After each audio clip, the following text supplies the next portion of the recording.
అనేసి అన్నారు. టీఏడీఎల్ అడిగాం, మే నెల సెలవులు అడిగాం, బిఎల్ఓ డ్యూటీలు రద్దు అడిగాం, ఒక 20 డిమాండ్స్ మనం పెట్టాం.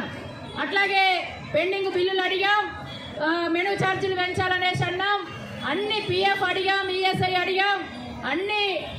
ఇంకోటి అడిగింది ఏంటంటే ఇప్పుడు మనం పోరాటాలు చేస్తే మనకు మెమోలు పంపించారు, మెమోలన్నీ వెనక్కి తీసుకోవాలని చెప్పాం. వెనక్కి తీసుకునే విధంగా మేము మెసేజ్ పెడతామనేసి మెసేజ్ పెట్టాలన్నాం. ఇదొకటే కాదు, ఇంకోటి కూడా అడిగాం. మరి మా సమస్య ఉంటే మేము పోరాటం చేస్తాం, పర్మనెంట్ ఉద్యోగులైనా చేస్తారు, మరి జీతాలు ఎందుకు కట్ చేస్తున్నారు మీరు? మాకు సెలవులు ఉన్నాయి కదా, క్యాజువల్ సెలవులు ఉన్నాయి కదా, ఆ సెలవుల్ని పరిగణలోకి తీసుకోండి అనేసి మనం అడిగాం. అది కూడా పరిశీలిస్తామనేసి చెప్పారు. అందుకని ఇవన్నీ కూడా ఖచ్చితంగా ఈరోజు మీరు అడుగుతున్నవన్నీ కూడా ప్రభుత్వం దృష్టికి తీసుకెళ్ళి పరిష్కారం అయ్యే విధంగా తప్పకుండా మేము కృషి చేస్తాం అనేది వాళ్ళు హామీ ఇచ్చారు. అందుకని మేము మీకు విజ్ఞప్తి చేస్తున్నది ఏంటంటే ఈరోజు తెలంగాణ రాష్ట్రంలో ఐసిడిఎస్ డిపార్ట్మెంట్ అయినా కాంగ్రెస్ ప్రభుత్వం అయినా మనల్ని కాదని, మన అభిప్రాయాలు కాదని, మనల్ని అభిప్రాయాలు పరిగణలోకి తీసుకోకుండా ఇష్టం వచ్చినట్టు మేము ముందుకు పోతామంటే కుదరదు. ఖబర్దార్, మా మాటలు వినాల్సిందే అనేసి ఆ ఒత్తిడి మనం తీసుకొచ్చాం. ఈరోజు తీసుకొచ్చాం. మనం 3 నెలల పోరాటంతో ఈరోజు మనం తీసుకొచ్చాం. అందుకని ఇవన్నీ వాళ్ళు హామీ ఇచ్చిన ప్రకారం ఈ తొందరగా జీవోలు వచ్చి మన పరిష్కారం చేస్తారని మనం ఆశిస్తున్నాం. పరిష్కారం చేయకపోతే మనకు పోరాటం మళ్ళీ ఉంటుంది. ఎందుకంటే మనం కూడా నమ్మాలి కదా. వాళ్ళు ఏమంటున్నారు, ఇప్పుడు మేము చేస్తామంటున్నాం కదా అంటున్నారు, చేస్తామంటున్నారు కదా అన్నదానికి మనం అవకాశం ఇవ్వాలి కదా, సమయం ఇవ్వాలి. సమయం ఇవ్వకపోతే ఎట్లా అనేది ఇంకోటి వస్తుంది. అందుకని వాళ్ళు ఈరోజు ఒప్పుకున్నవన్నీ ఒప్పుకున్నట్టు కాకుండా వ్యతిరేకంగా వచ్చి మనకు ఆయుధం ఏంటిది? పోరాటం.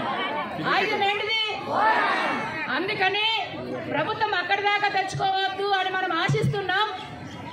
ఈరోజు అంగీకరించినవన్నీ కూడా చేయాలని కోరుకుంటున్నాం. చేయకపోతే చేస్తే మంచిది, చేయకపోతే మళ్ళీ తర్వాత ఆలోచిద్దాం, చేస్తుందనే అనుకుంటున్నాం. ఎందుకంటే ఇంత పెద్ద ధర్నా జరిగింది కాబట్టి.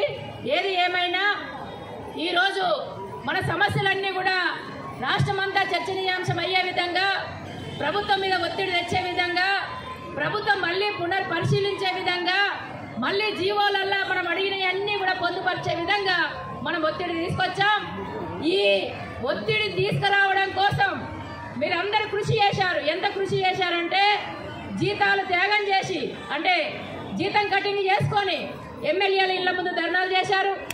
అట్లాగే ఈ నెల 6వ తేదీ నుండి రిలే దీక్షలు చేస్తున్నాం. మనం ఈరోజు మొత్తం సెంటర్లు బంద్ పెట్టి మనం ఇక్కడ దాకా వచ్చాం. ఉద్యోగాల నుండి తొలగిస్తామని బెదిరించిన ఆ బెదిరింపులకు భయపడకుండా ముందే మా మార్గం అనేసి వచ్చిన మీ చైతన్యానికి సిఐటియు ఆధ్వర్యం, సిఐటియు తరఫున మీకు విప్లవాభివందనాలు తెలియజేస్తున్నాం. అందుకని ఎవరు గెలిచారంటే ఈరోజు మనమే గెలిచాం, సిఐటియునే గెలిచింది. అందుకని ఈ స్ఫూర్తితోటి రానున్న కాలంలో పర్మనెంట్ కోసం, కనీస వేతనం కోసం మనం ఇంకా మరిన్ని పోరాటాలు మీరందరూ కూడా సిద్ధం కావాలనేసి కోరుకుంటూ, ఆశిస్తూ ఈ అవకాశం ఇచ్చిన మీకు అందరికీ కూడా ధన్యవాదాలు తెలియజేస్తున్నాం. ఆ జీవో తొందరగా ఇస్తే ప్రభుత్వానికి మంచిది, లేకపోతే జీతం ఇవ్వాలని కూడా అడిగాం. అందుకని అందరూ డ్యూటీలు చేయాలి, అటెండెన్స్ చేయాలి, అట్లయితేనే జీవో తొందరగా వస్తుంది.